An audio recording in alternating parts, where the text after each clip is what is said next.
Good evening, YouTube channel. It's Belmont here, coming back with the part 2, the locks. So, as far as the eye can see, we have locks, and more locks. So, let me give you the tour. Got my handcuffs. Older handcuffs, leg shackles. Got my first pair of handcuffs. We got some master locks. Got the hyper tough right here. And yes, it's so tough now that I have shimmed it to death. So, well, I guess I have to beat it with a hammer to get pins to fall back into place, or spend $4 to buy another one at Walmart. Or, sorry, to buy a replacement one for this cheap-ass one that was given to me. You got some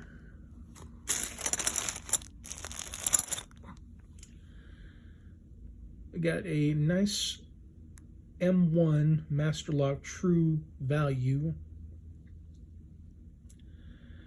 Got a U-Haul discus lock, which it bumps open really fast.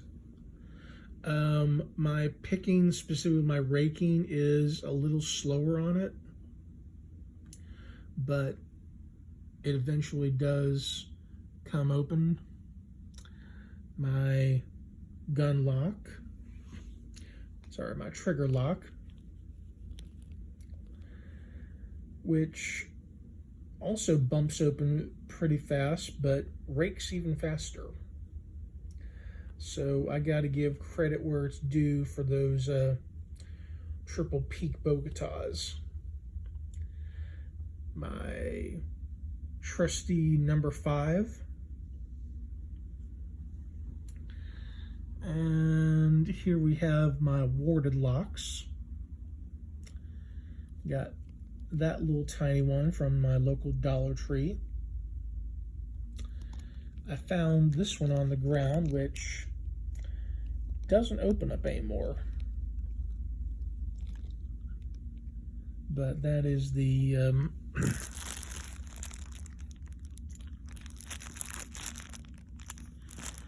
410 series, I believe. We've got the Comfort Home or Comfort House boarded 40mm. This, believe it or not, is a Brinks warded lock, which really surprised me. And that's from Walmart, and I bought that years ago. We've got a 1100 series 6-pin American lock in red. And behind that is a combination dial master lock clone. Got a couple of Ace tubular locks here. One's the plastic 7-pin for the 7.5 Huck tubular pick, and the metal one is a 5-pin. Those were a gift from the late father of Mayhem Keys, Steve. Gone but not forgotten. And the background, I've got a couple of the Project Child Safe neon yellow locks, which I haven't been able to discern what type of key it is. It does look a lot like a master lock key. And below that, we got my the Master Lock 140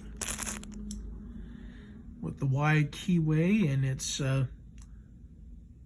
cousin, the Brinks, also with its wide keyway. So I can get my 4-pin comb bar combos in. Got my Faultless. Got my first ever wafer lock that I found that's a mailbox lock. And I managed to pick this with a paper clip and a hairpin. And that took me a few months, and this was before I had the benefit of Wi-Fi back in 2010. Got a cheap little flaking brass padlock. Well, not even brass. Has a very, very small keyway. This is from Dollar Tree. I lost the key to it, so this is years old. Got the Master Lock number 4 that I found in the street.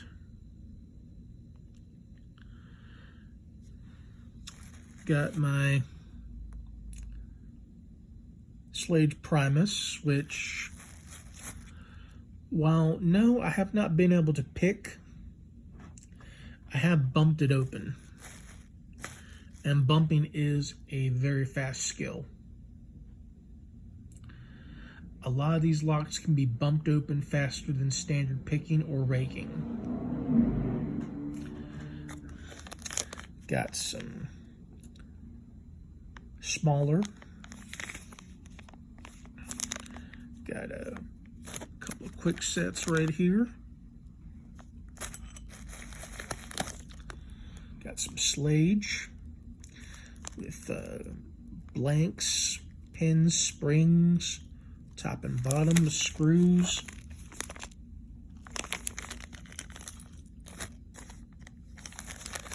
Here's another one. Those also came from Steve, along with this assortment of Slage and quick sets.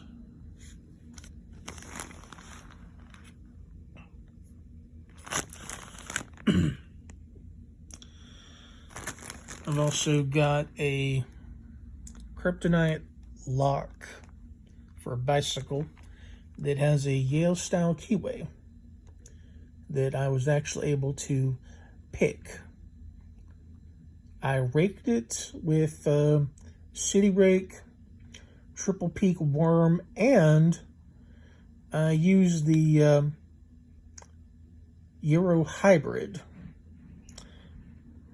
with its multiple names and iterations from Sparrows, and managed to get this one opened up with my Ranger set. And we got a couple more quick sets here that actually came from my former home.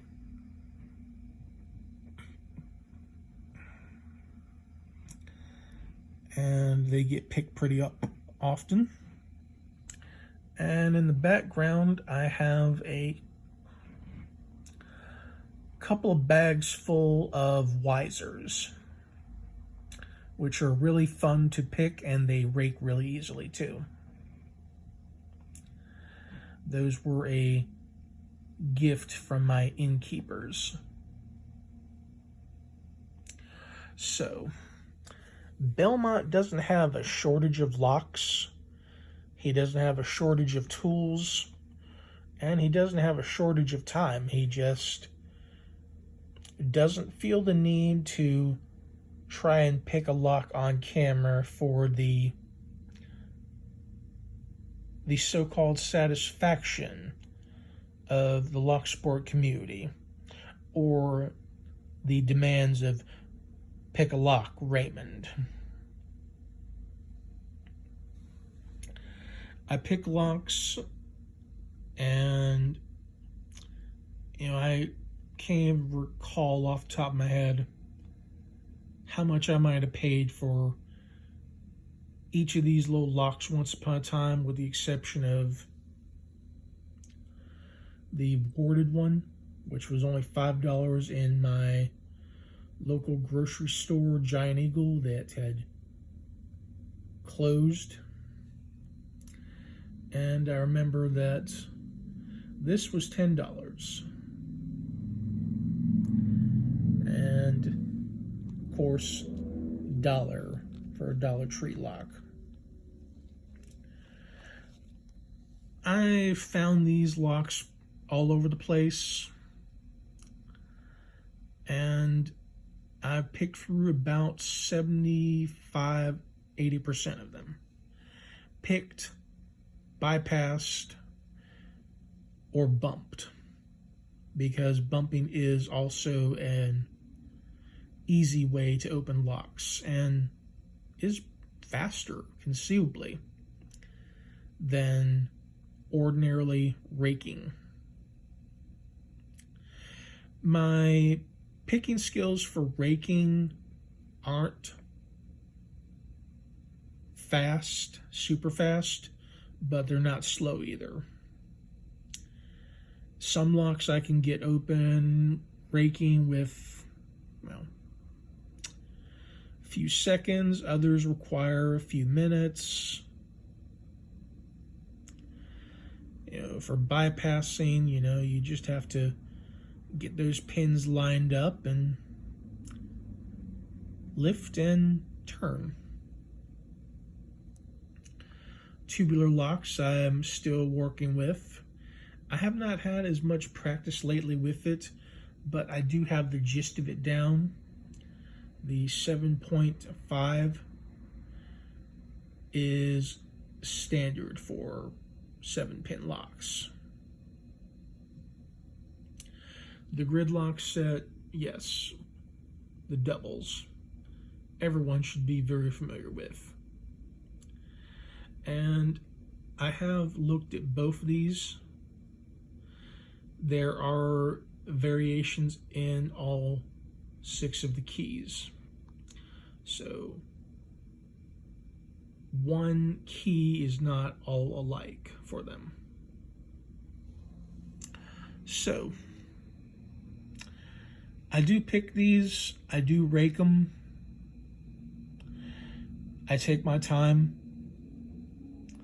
I actually enjoy the hobby of being able to do this. It gives me something to do with the time that I have by myself. It's challenging, it's entertaining, and it's a good puzzle. And with the way this world is looking and kind of falling to shit, this kind of skill is definitely going to be needed for, well, an alternative future. So, this is Belmont saying, stick around.